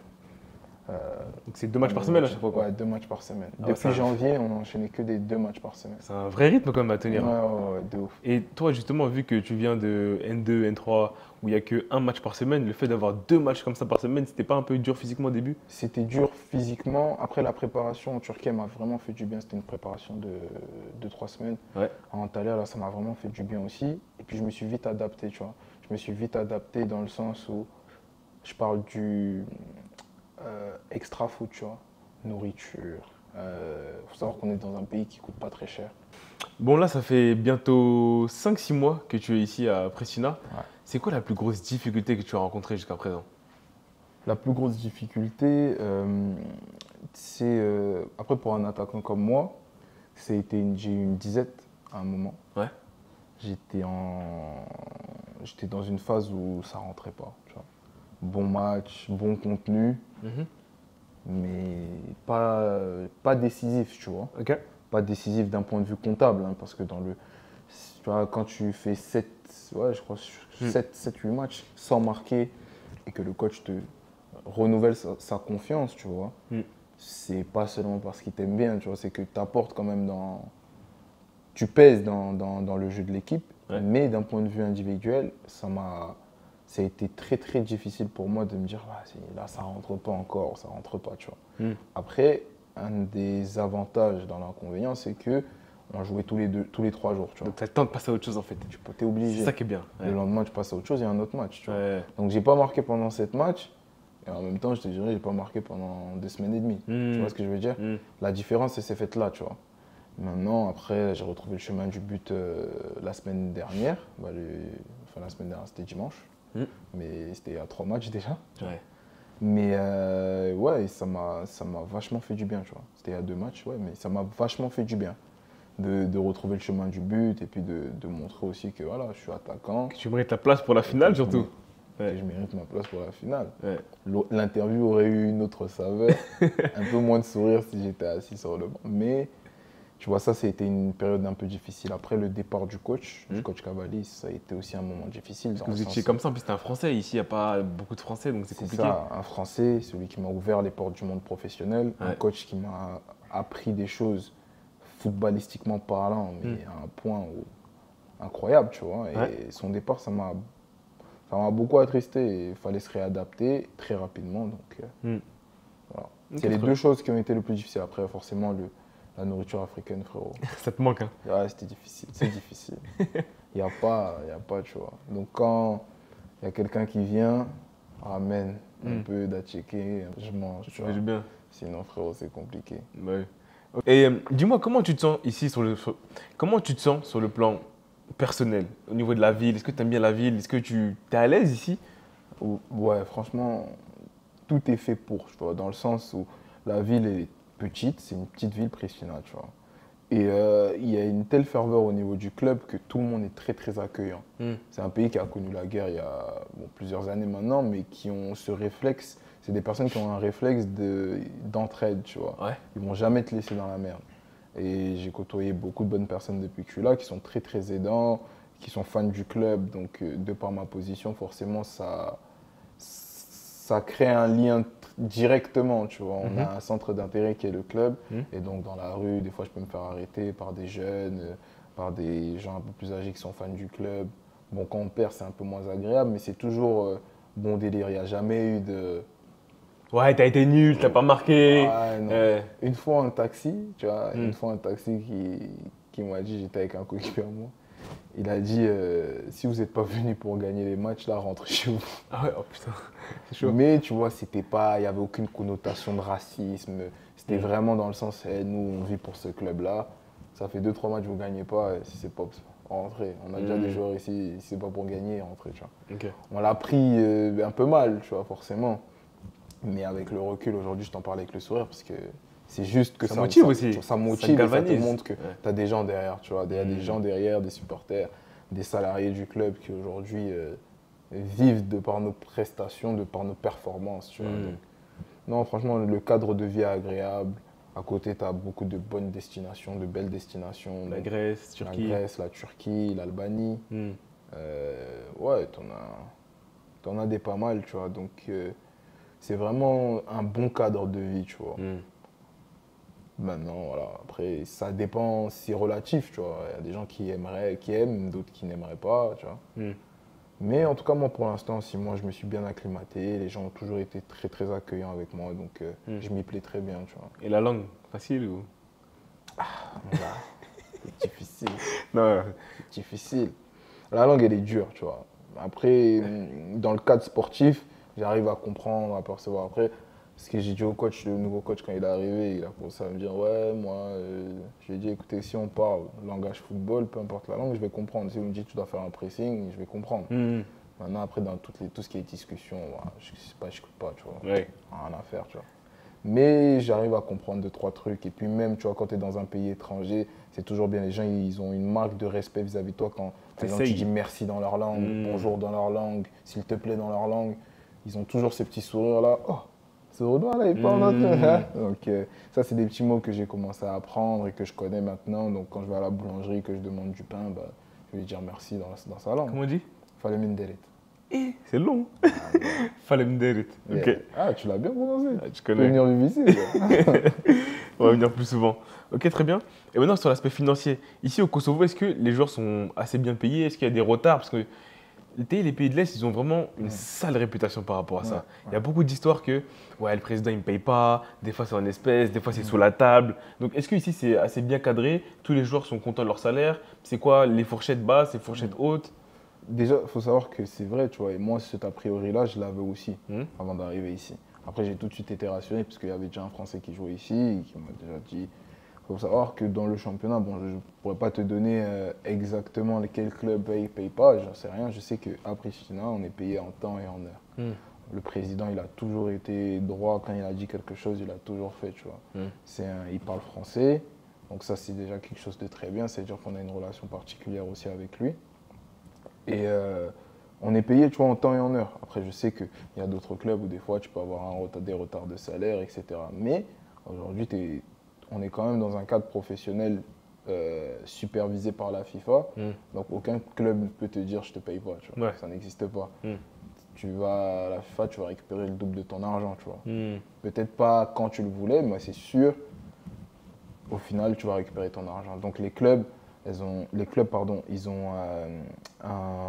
L'obligation. Ils ont une obligation, mais surtout, en fait, ils ont un délai pour payer le salaire du joueur. Tu vois. Okay. Passer ce délai-là, tu peux porter plainte à la FIFA. Donc ici, on n'a jamais eu ce cas-là. Moi, j'ai jamais eu ce cas-là. J'ai toujours été payé en temps et en heure ce qu'ils devaient me donner. C'est très, très bien géré à ce niveau-là, par rapport à Pristina, tu vois. Après, les autres clubs, je ne sais pas. J'ai déjà entendu des histoires comme ça, mais je sais qu'il y a des clubs, aujourd'hui, quand tu joues l'Europe, tu ne peux pas te permettre de te mettre en porte-à-faux avec la FIFA et d'être privé d'Europe parce que c'est un revenu supplémentaire pour ton club, tu vois. Donc, dans sa gestion, moi, je trouve que c'est assez cohérent. Après, moi, j'ai déjà entendu aussi des histoires comme toi, hein, même sur Internet, des gars qui jouent dans certains pays exotiques et qui n'ont pas de salaire, qui n'ont pas été payés, qui jusqu'à aujourd'hui n'ont pas été payés. Mais ici, en tout cas, je sais que ça n'a jamais été le cas, tu vois. Ok. Et maintenant, la fourchette de... En fait, ici, moi, quand je suis arrivé, au début, je ne connaissais pas du tout les fourchettes. Après, tu signes ton contrat professionnel. Je sais qu'il y a des joueurs qui touchent entre 15 et peut-être au-delà, tu vois. Je sais que j'ai déjà entendu 15 000. Nous, dans notre club à nous, je ne connais pas du tout le salaire des autres joueurs, le salaire minimum. Mais je pense que ça doit aller entre 5 et 10, tu vois. Après, il y en a des jeunes du pays qui prennent peut-être 600, 700 euros, 1000 euros, 800 euros, tu vois. Je parle pour les étrangers, pour les joueurs un peu plus confirmés. Il faut savoir que le SMIC ici, je crois, il est à 700 euros, tu vois, 600 euros, 700 euros. Donc, tu comprends qu'il y a des joueurs qui vont largement toucher 600 euros, 1000 euros. On est dans le plus gros club. Donc forcément, si aujourd'hui, un jeune qui est avec nous, qui touche 1000 euros, qui a vécu ici, qui vit ici chez ses parents, il qui vit est très bien, quoi. professionnel, il est très à l'aise, tu vois. Avec 1000 euros, pas très très à l'aise, mais comparé à la France, si on doit faire le comparatif, tu es quand même financièrement plus à l'aise, tu vois. Maintenant, après, c'est vrai que pour les étrangers, c'est un peu plus élevé, tu vois. Ok, très bien. Maintenant, raconte-nous un petit peu le parcours en coupe qui vous a ramené jusqu'à cette finale-là, parce que, comme tu le disais tout à l'heure, au niveau du championnat, c'était compliqué. Là, vous jouiez quasiment le maintien. Donc, comment vous avez fait pour... En fait, c'est bizarre qu'il y ait un contraste. En championnat, c'est compliqué, mais en coupe, c'est très fluide. Donc, raconte-nous un peu le parcours, comment c'est passé, les matchs petit à petit. Il faut savoir que moi, je fais le match, parce qu'eux, ils sont rentrés en 16e de finale en coupe. Donc, moi, j'avais pas encore signé au club. Ensuite, je fais donc 8e de finale, on joue contre un club de notre groupe de première division. On les avait joués 3 jours avant en championnat et on les joue en coupe. On fait match retour. Voilà, tu vois. Donc on fait 2-2 en championnat contre eux et on les tape 4-0. Mon premier but en plus, sous mes nouvelles couleurs en match officiel, tu vois. On gagne 4-0, mais un 4-0 propre, tu vois, clinique. On arrive en quart de finale contre un club de D2, mais très bon club, tu vois. Très bon club de D2 qui nous pose des petits problèmes au début du match. On joue à l'extérieur en plus. Et on finit à 4-0, je crois. Mais quand même, dans la physionomie du match, ils ont un but refusé par la VAR. Il y a la VAR ici? Ouais. C'est bien. Un but refusé par la VAR à la 8e minute, je crois. On était comme ça, tu vois. Mais bon, au final, 4-0. On joue ensuite en demi-finale contre les premiers du championnat et la confrontation en demi-finale, c'est en aller-retour. Donc à l'aller, on se déplace là-bas, on gagne 1-0. À 10 contre 11, en plus, 70% du match. Et au retour, on les tape 3-0 ici, tu vois, dans notre stade. Vous avez mis que des sorts, 4-0, 4-0, 3-0, c'est beaucoup. Tu vois. Et là, on est en finale, tu vois, finale contre un club de notre groupe. Très bon club contre qui on a fait 1-1 il y a 3 semaines, je crois, en championnat. Qui est aussi à la peine en championnat, tu vois. Qui joue son maintien en ce moment. Nous, on a obtenu notre maintien, c'est bon. Mais eux qui sont encore en ballottage pour le maintien. Donc ça va être un gros match parce qu'ils ont de très très bonnes individualités. Et c'est un très bon club, tu vois. Mais voilà un petit peu pour le parcours, tu vois, qui nous a ramené jusqu'en finale. Donc moi j'ai raté un match, donc les 16e de finale, et après tu as tout fait. Ouais, c'est top ça. Ouais, j'ai tout fait. Ok. Et bon, je pense que c'est voire le plus gros match de ta carrière pour l'instant, parce qu'il y a quand même des beaux enjeux. Si vous gagnez directement, il y aura potentiellement la possibilité de jouer l'Europe la saison prochaine. Comment tu te sens par rapport à ça? Est-ce que tu es un peu stressé? Est-ce que tu as la pression? Tu es excité? C'est quoi ton ressenti? Beaucoup d'excitation. Pour l'instant, peu de stress, tu vois.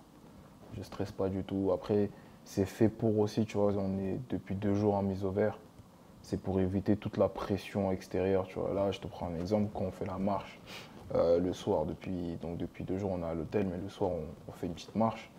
Des voitures qui klaxonnent, tu vois. Donc, pour éviter cette ambiance, tu vois, de la ville, ils ont décidé de faire une mise au vert de 3 jours, du coup, jusqu'à la finale de demain. Mais très peu de pression pour l'instant, tu vois. Je pense que la pression, elle va arriver au fur et à mesure, avant le coup d'envoi, tu vois. Ouais. Et puis dès que l'arbitre a sifflé, plus de pression. Je ne marche pas trop à la pression. Ça, c'est un truc que j'ai découvert sur moi aussi. Je pensais en avoir beaucoup plus. Mais non, en fait, je ne stresse pas trop, tu vois. Je suis dans ma bulle avant mon match, j'ai mon casque, j'écoute ma musique. Je suis là, je suis dans mon truc. Je fais beaucoup de... Depuis mes blessures, là, j'ai beaucoup travaillé sur l'aspect mental de ma carrière, tu vois, quelque chose que j'avais beaucoup négligé avant, ou du moins que je connaissais pas du tout. Ouais. Mais le fait d'avoir travaillé avec un prépa mental, ça m'a apporté des outils que j'utilise encore aujourd'hui, tu vois, que ce soit la projection mentale. C'est des trucs, ça paraît un peu... Abstrait. Ça paraît abstrait, tu vois, et ça paraît un peu... qui se nous raconte, tu vois. Mais j'étais le premier à dire ça, moi, quand le prépa mental est venu me dire, ouais, on va faire de la projection mentale, j'ai dit, frérot, moi, je prie, après, laisse-moi jouer mon match. Tu vois. Il m'a dit, non, attends, tranquille. Laisse-moi t'expliquer. Et au fur et à mesure, ça fait 3 ans, tu vois. J'ai plus de prépa mentale à l'heure d'aujourd'hui. Mais il y a des petites méthodes qui ont fonctionné avec moi que j'utilise encore, tu vois. Donc, ça, c'est des choses qui me permettent de ne pas stresser, tu vois. Je me dis, ça reste un match de foot. Tranquille, il y a des situations beaucoup plus graves dans la vie. Ouais. Il y a des événements qui se passent à travers le monde encore beaucoup plus graves dans la vie. Moi, j'ai de la chance de jouer une finale demain devant presque 15 000 personnes, 20 000 personnes. Dieu merci. Ouais, tranquille. Et même moi aussi, genre, j'ai un prépa mental parce que au niveau du mindset, tu vois, que ce soit un sportif de niveau, un entrepreneur, c'est pareil. C'est tous les jours il y a des séances, il faut toujours aller chercher. Tu finis un mois, tu fais tant de chiffre d'affaires.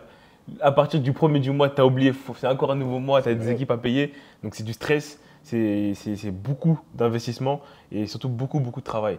Donc au niveau du mindset, c'est pour ça que généralement, tu as beaucoup de similitudes entre un entrepreneur, un sportif, même un artiste, c'est pas parce qu'eux aussi, ils sont un peu dans ce mindset de performance, tu vois, même si c'est sur un axe différent. Et bon, pour revenir à ce que je disais, moi aussi également, j'ai un prépa mental. Et c'est pareil. Au début, je trouvais ça abstrait. Je savais que ça servait, mais vu que je ne l'avais pas testé sur moi, je ne savais pas comment le dire et je ne savais pas si ça fonctionnait vraiment. J'ai testé, j'ai compris, j'ai appris. Et aujourd'hui, je me dis c'est indispensable.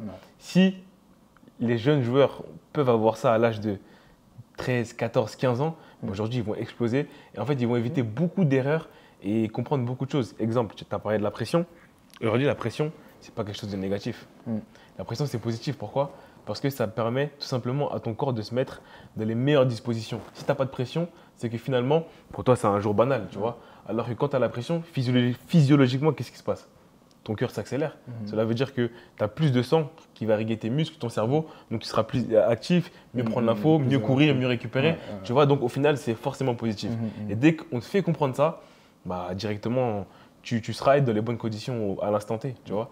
Et cet aspect-là, malheureusement, en club, même professionnel ou amateur, si tu ne fais pas quelque chose en plus, tu ne prends pas l'initiative de prendre un coach en plus, ils n'ont pas le temps de le faire sans toi. Parce qu'il y a trop de joueurs, en fait, tu vois. Ça commence un petit peu plus à se démocratiser, tu vois. Exactement. Depuis quelques années, moi je l'ai connu à 3 ans à Grasse et c'était encore un projet entre guillemets expérimental, tu vois. C'était dans une approche expérimentale.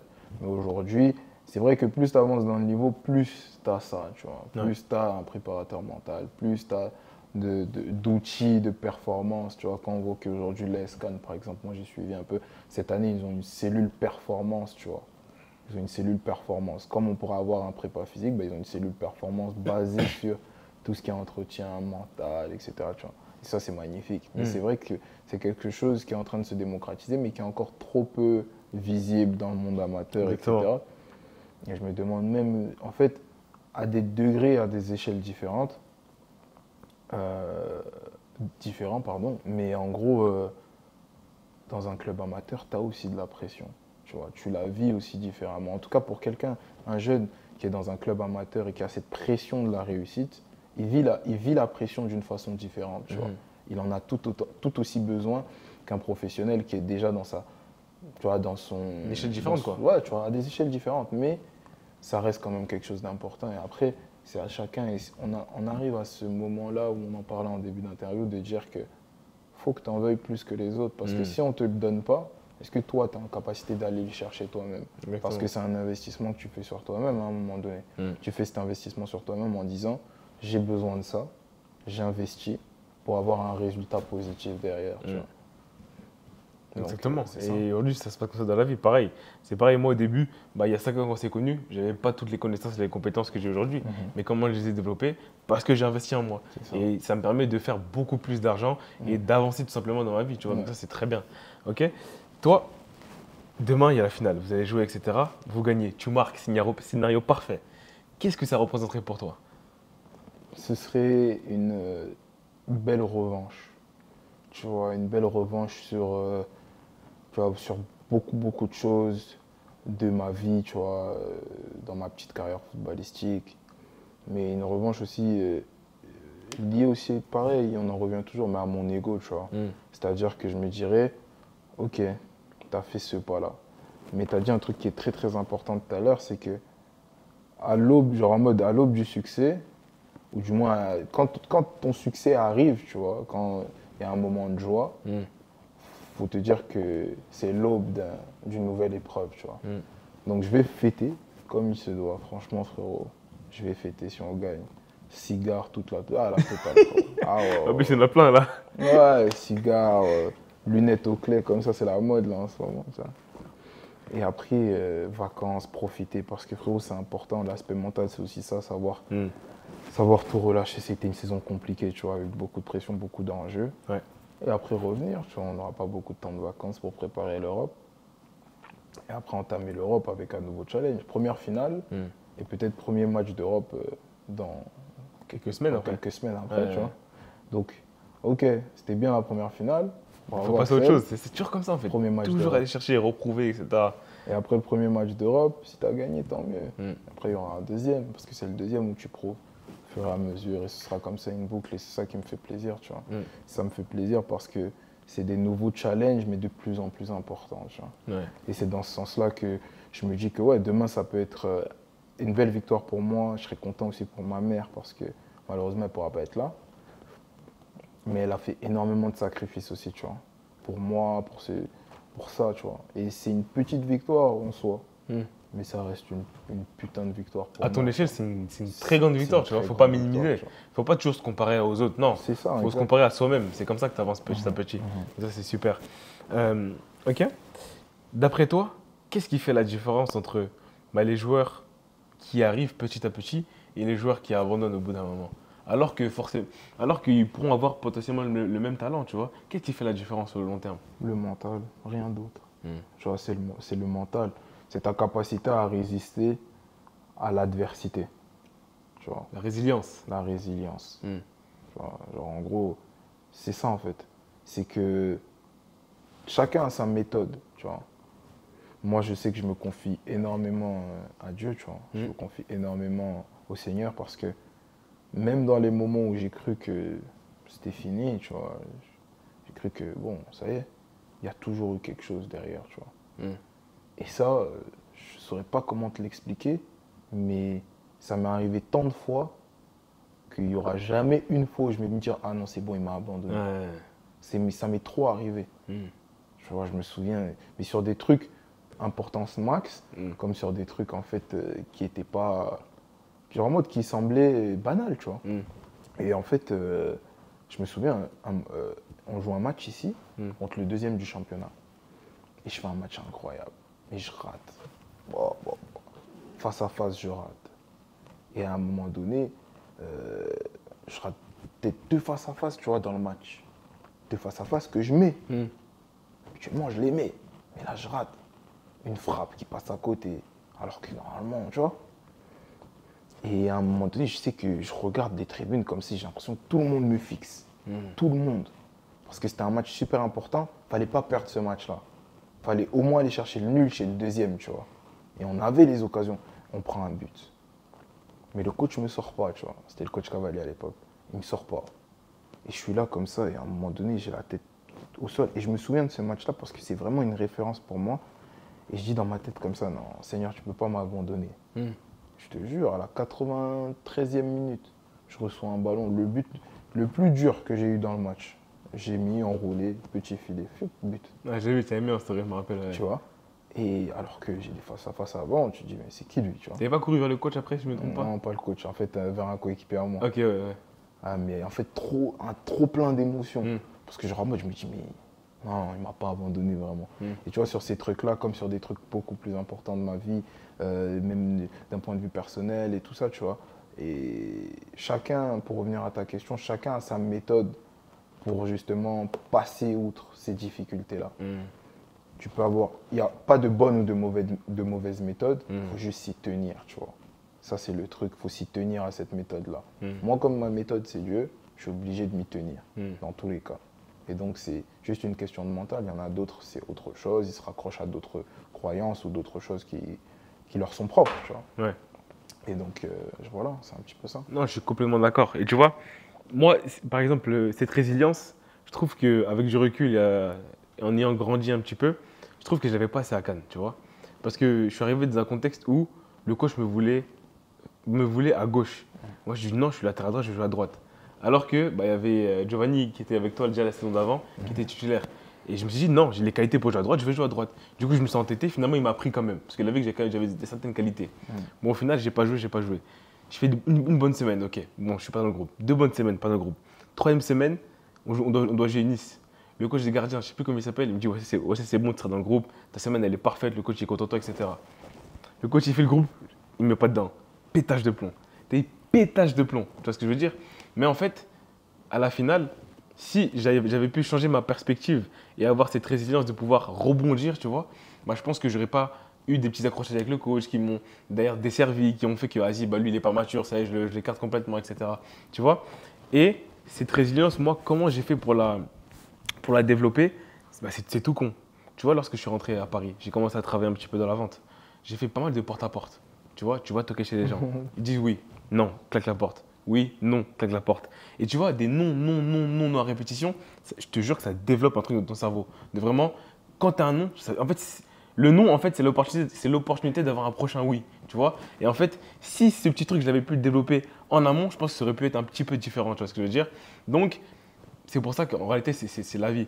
Et aujourd'hui, comme tu l'as bien dit, la différence entre celui qui va réussir et celui qui va échouer, au final, c'est est-ce qu'il va rebondir quand l'autre il va abandonner, quand il y aura un mur qui va arriver face à lui, quoi. Réel. Donc ça, c'est hyper important et vraiment, c'est un très, très, très beau message. Ok, pour terminer, quel message voudrais-tu transmettre à la jeune génération? Donc le petit joueur qui a 14-15 ans, qui aimerait justement devenir footballeur professionnel comme toi, que ce soit au Kosovo, que ce soit en France, peu importe, quoi. Je lui dirais de tout donner, tu vois. Tout donner parce qu'il y a différents circuits, mais au départ, tu vois pas ça, tu vois. Tu vois ce que tu peux faire pour toi-même et le circuit qui est un circuit préférentiel, c'est-à-dire jouer dans un grand pays, tu vois ce que je veux dire.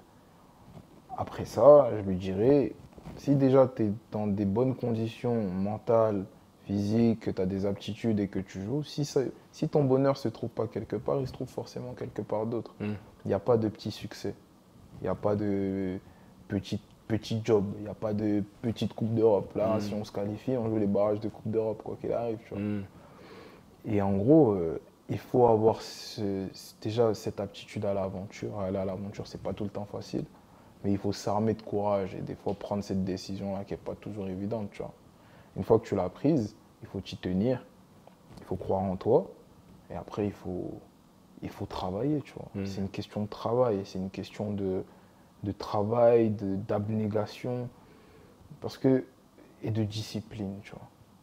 Parce que tu peux travailler, comme tu disais, tu vois, travailler, ça ne paye pas forcément le premier jour, ni le deuxième, ni le troisième.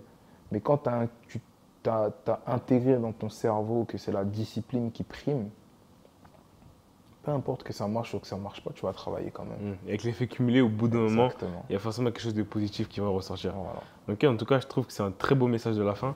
Avant que je puisse te laisser, j'aurais 10 questions rapides à te poser. Donc, c'est vraiment du tac au tac. Une question, tu auras 3-4 secondes pour répondre maximum. Ok? Ouais, allez. Alors, si tu marques demain, tu fais quoi comme célébration? Toujours. Ok. Genre, T'as déjà simulé une blessure pour esquiver un entraînement? Ouais. C'était quand? Où? C'était dans tous les clubs, j'ai déjà fait. Ah là là. Le pire conseil qu'on t'ait donné dans le foot? Un attaquant, ça doit que marquer, que marquer, que marquer. Benzema le dit beaucoup, ça d'ailleurs. Ouais. Et avec d'autres qualités que lui, Hmm. non, je suis pas d'accord. Un attaquant doit marquer, ok, pas de souci. Mais pas que ça. Ok. Il peut apporter sa pierre à l'édifice d'une autre manière aussi. Ok. C'est quoi ton cheat meal préféré? Franchement, c'est un plat africain. Garba. Comment ça s'appelle? Garba. Gaba? Garba. Ok. À checker, poisson, à loco. Bon, à loco à côté, mais le garba, c'est à checker avec du poisson. Ah, ok, ok, ça va. Ouais, je t'ai déjà mangé ça chez moi. Bah oui, c'est pour ça, mais je sais pas, ça s'appelait comme ça, tu vois. ok. Si tu devais échanger ta carrière avec un joueur pro pendant 24 heures, tu choisirais qui? Oula, ça c'est dur ça. Un joueur thaïlandais. Mon rêve d'aller en Thaïlande, frérot, pour jouer au foot. Ah ouais? Ouais, je sais pas pourquoi. Tu sais que c'est faisable, hein? Ouais, je sais. Ok, très bien. T'as déjà eu envie de quitter ton club du jour au lendemain? Ouais. Mais déjà arrivé, tu vois, dans des moments où t'es un peu moins bien, où t'as envie de retourner voir la famille, tu vois, c'est sûr. Ok. C'est quoi le truc le plus gênant qu'un coach t'a dit? Il m'a dit, tu vas pas réussir, tu vois. C'est même pas gênant, c'était juste en mode, en gros, avec ce que tu fais là, tu vas pas réussir. J'aurais préféré qu'ils me disent, fais comme ça pour réussir, plutôt qu'avec ça, tu vas pas réussir. C'est réel. Le truc le plus fou que t'aies vu dans un vestiaire? Le truc le plus fou, des bagarres, des fois ça arrive, des trucs de fou. Hein. Mais à Grasse, je me souviens, un truc de fou que j'ai vu, on chantait avant le match. Ah ouais? Ouais. On avait une équipe de dingue. On était fous. Et on gagnait. On chantait avant et après. Ça, c'est bien ça.